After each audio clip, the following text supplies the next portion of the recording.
Assalamualaikum dan salam Sarawak Maju Makmur bersama saya Fatin Syahira Rusdi. Tumpuan utama kawasan Bum Jagoi akan terus dibangunkan dengan dana sebanyak 3.2 juta ringgit bakal diperuntuk melalui agensi penyelarasan pembangunan Greater Kuching GKCDA. Timbalan Menteri Pengangkutan Sarawak Datuk Henry Herigina memberitahu jumlah tersebut diperuntuk bagi menyediakan kemudahan di Bum Jagoi. Jelasnya antara kemudahan yang akan dibangunkan termasuk kemudahan jalan dan menyambung bekalan elektrik 24 jam di tempat tarikan pelancong berkenaan. Beliau berkata demikian semasa berucap pada majlis perasmian platform melihat di Kampung Jagoi, Duyoh, di Bauk pada Sabtu. Ahli Dewan Undangan Negeri Adun Tasik Biru itu menambah Jawatan Kuasa Pembangunan Kawasan Jagoi JADC juga akan menjalankan kerja membaik pulih rumah tradisional di atas Gunung Bum Jagoi. Terdahulu Datuk Henry telah melakukan pelepasan Jagoi Ton sempena sambutan Hari Bum Jagoi yang disertai seramai 47 orang di Pusat Warisan Bum Jagoi. Sementara itu, kawasan Kidurong di Bintulu bakal menjadi hub pekerjaan teknologi dan teknikal untuk warga tempatan. Timbalan Menteri Tenaga dan Kelestarian Alam Sekitar Sarawak, Dr. Hazlan Abang Hipni berkata, 2 kilang hidrogen bakal dibina di situ oleh syarikat dari Korea dan Jepun. Katanya dengan itu, Kidurong akan menjadi lubuk pekerjaan kepada anak-anak dan belia, tetapi harus menjurus kepada bidang teknologi dan teknikal. Hidrogen dan sudah pun confirm, sudah pun disahkan 2 buah kilang hidrogen akan dibina di Kidurong Bintulu oleh syarikat-syarikat daripada Korea dan juga daripada Jepun. 2 buah kilang. Sebuah kilangnya boleh menghasilkan 100,000 tan hidrogen setahun dan ianya memerlukan 1,000 pekerja.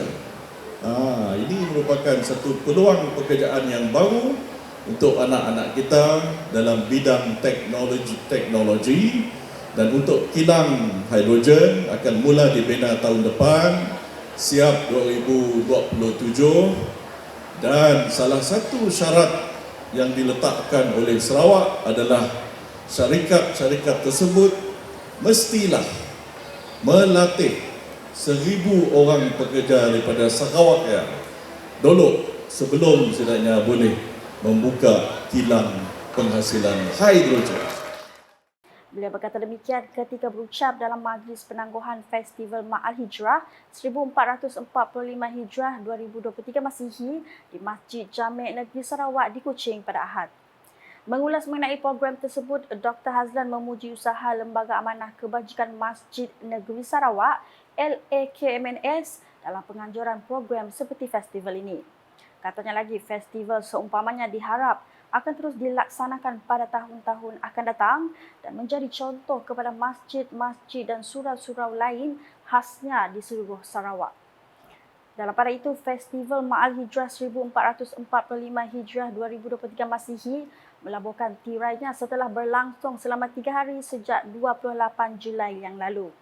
Banyak aktiviti telah diadakan, antaranya pelbagai jenis pertandingan seperti badminton, 10 pin bowling, marhaban, pencak silat serta pertandingan mewarna dan azan bagi kanak-kanak.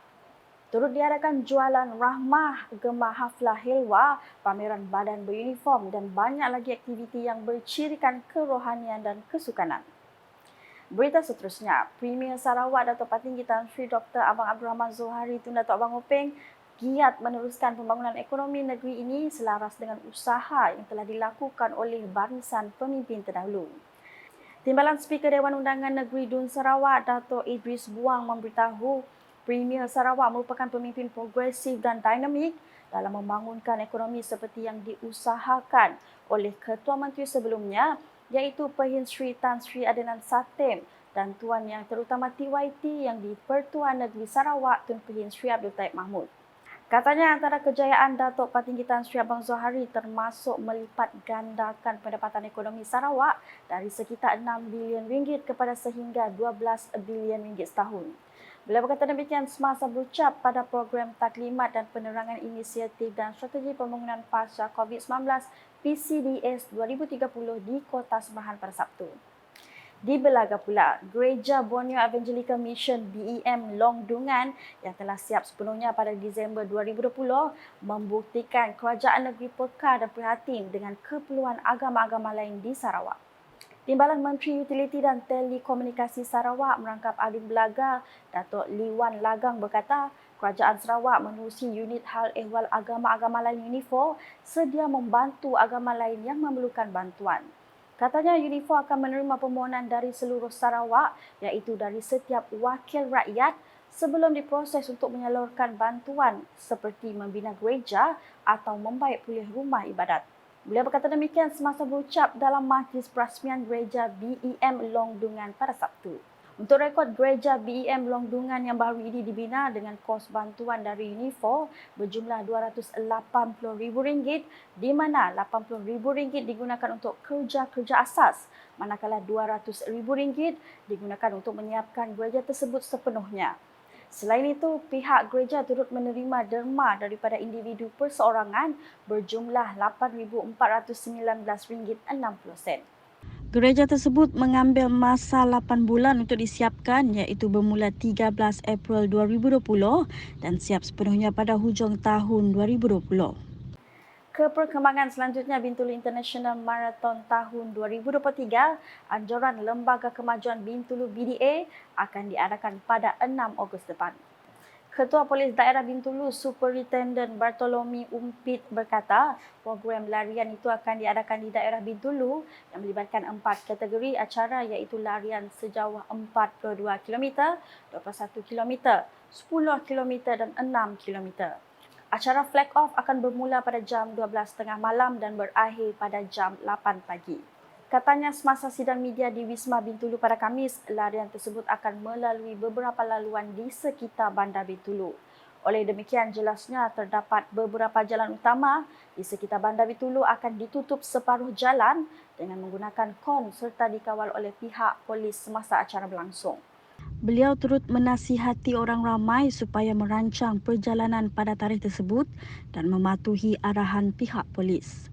Untuk makluman, jalan akan mula ditutup dari jam 10 malam pada 5 Ogos sehingga jam 8 pagi pada 6 Ogos serta bergantung kepada larian yang dilakukan oleh para peserta. Manakala Dekan Fakultas Seni Rupa dan Desain FSRD Institut Teknologi Bandung ITB, Dr. Imam Santosa melakukan kunjungan hormat terhadap Pengurus Besar Perbadanan Kemajuan Perusahaan Kayu Sarawak, Pusaka Datuk Hashim Bojet di Kuching pada Jumaat. Kunjungan hormat ini bertujuan untuk menghadiahkan lukisan potret khas sebagai ingatan cenderahati kepada Datuk Hashim yang bakal bersara pada 31 Julai 2023 ini.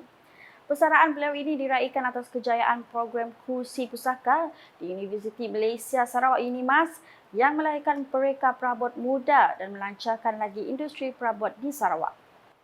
Kata Datuk Hashim, pusaka memulakan pelaksanaan dengan pengambilan kumpulan pertama siswa baru tersebut ke dalam program Pool of Young Designer Poyot yang kini dikenali sebagai Sarawak Young Designer, Set Designers Sarawak untuk program latihan mereka perabot. Menurut beliau, 21 graduan baru telah menamatkan program latihan dan lebih 70% daripada mereka sama ada bekerja dengan syarikat perabot atau bekerja secara bebas hingga kini. Sementara itu, Datuk Hashim turut merakamkan setinggi-tinggi penghargaan dan terima kasih kepada Dr. Iman dan pasukan pengurusannya kerana bertanggungjawab terhadap program tersebut dengan penuh bersemangat serta komitmen yang menjadi kejayaan cemerlang di ITB.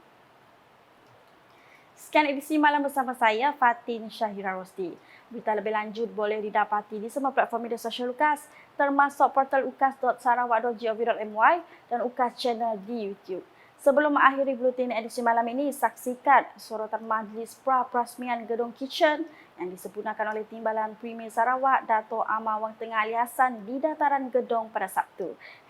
#Menyebab Fakta, salam UKAS.